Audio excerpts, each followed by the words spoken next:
Hello friends, welcome to my channel Kahkasha YouTuber channel में आपका बहुत बहुत स्वागत है, वेलकम है।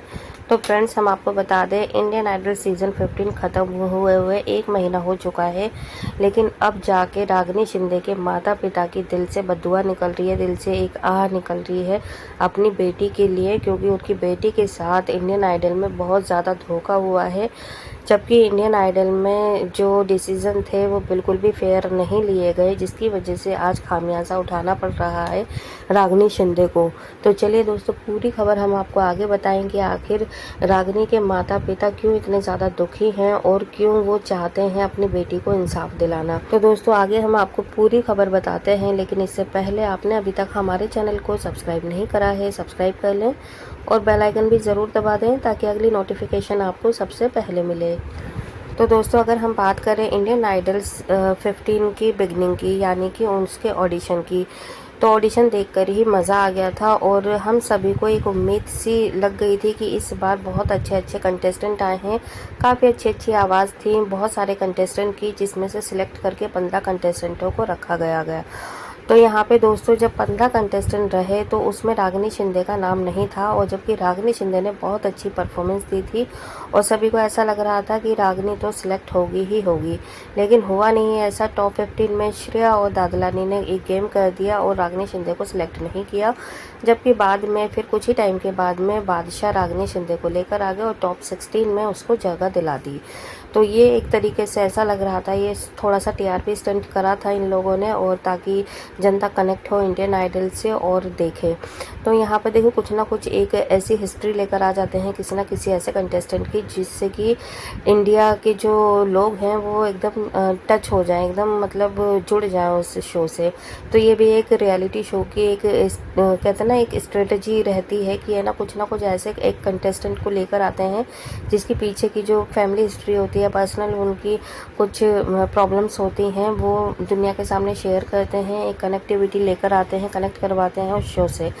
तो ये थोड़ा सा टीआरपी स्टंट बहुत सारे अब हम देखते हुए चले आ रहे हैं। आप कोई भी शो देखिए, किसी ना किसी में कुछ ना कुछ ऐसा ज़रूर दिखाते हैं। कोई भी रियलिटी शो जब होता है, किसी कंटेस्टेंट की कहानी ज़रूर ये लोग क्रिएट करके दिखाते हैं। दोस्तों, यहाँ पे ये रागिनी शिंदे की इन्होंने जो थी इनकी स्टोरी, वो पूरी जनता के सामने इन्होंने शेयर कर हुई। इनफैक्ट हम ये कहेंगे, हो सकता है इन्हें पहले से ही पता हो, इसलिए रागिनी शिंदे के साथ में इन्होंने ऐसा किया, सिलेक्शन नहीं लिया, बाद में सिलेक्शन करवाया, ताकि उनके जो फादर थे वो इनसे और ज़्यादा रिस्पेक्ट करते, कनेक्ट होते। क्योंकि इनके फादर ने ऑडिशन में ही रागिनी के अपनी फैमिली की जो थी, उनकी जो प्रॉब्लम्स थी, लाइक जैसे कि उनके बेटे की जो जान है वो रागिनी शिंदे ने बचाई थी। तो उन्होंने यही बताया था कि जो मेरा बेटा है, वो अगर रागिनी है तो मेरा बेटा है, अगर रागिनी नहीं होती तो मेरा बेटा नहीं होता। तो फिर इस पे श्रेया ने पूछा था ये सवाल उनके फादर से कि आखिर ऐसा क्या हुआ था, आप ऐसा क्यों बोल रहे हैं। तब उन्होंने बताया था कि बचपन में उनके बेटे को एक बहुत बड़ी लाइलाज बीमारी थी और उसमें उनके बेटे को हर दिन खून चेंज करना पड़ता था। तो उसकी वजह से उनका बेटा सिर्फ 14 या 15 साल तक ही जीता और फिर उसके बाद में वो नहीं रह पाता और बोन मैरो ट्रांसप्लांट किया गया। जब रागिनी पैदा हुई तो उन्होंने पूरी स्टोरी बताई अपनी, और काफ़ी ज़्यादा इमोशनल हो गई थी उनकी माँ भी और उनके फादर भी, ये सारी चीज़ें बताते हुए। देखो भाई, उनके बच्चों के ऊपर क्या बीती है, माँ बाप के ऊपर क्या बीती है, वो तो वो ही जान सकते हैं। क्योंकि अगर एक बेटे की जान खतरे में है और दूसरे बच्चे की जान इन्होंने खतरे में जानबूझ के डाली एक को बचाने के चक्कर में, तो एक माता पिता, एक घर वाले ही जान सकते हैं कि बच्चों की, वो भी 3 साल की उम्र में रागिनी ने ऐसा कमाल कर दिया।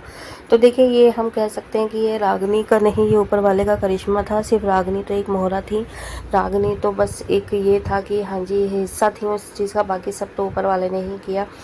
तो दोस्तों, यहाँ पर रागिनी की जो ये हिस्ट्री थी, उनकी जो फैमिली का जो स्टोरी थी, तो इसको दिखाया और जनता ने कनेक्ट किया, जनता को पसंद आई। जनता इमोशनल तो होती है और बहुत ज़्यादा इमोशनल स्टोरी थी, और ऊपर वाला ना करे कि ऐसा किसी के साथ में और कभी हो रियल में।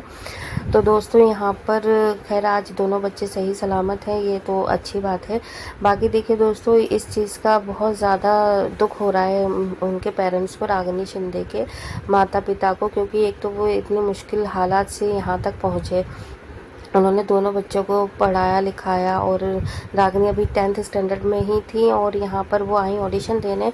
उनकी आवाज़ इतनी अच्छी थी कि जनता उन्हें प्यार करने लगी। तो शायद ये चीज़ जजेस को यहाँ पे पसंद नहीं आई ज़्यादा। हालांकि बादशाह की अगर हम बात करें तो बादशाह ने फुल सपोर्ट किया है रागिनी को शुरू से लेकर एंड तक, जब तक वो रही इंडियन आइडल में।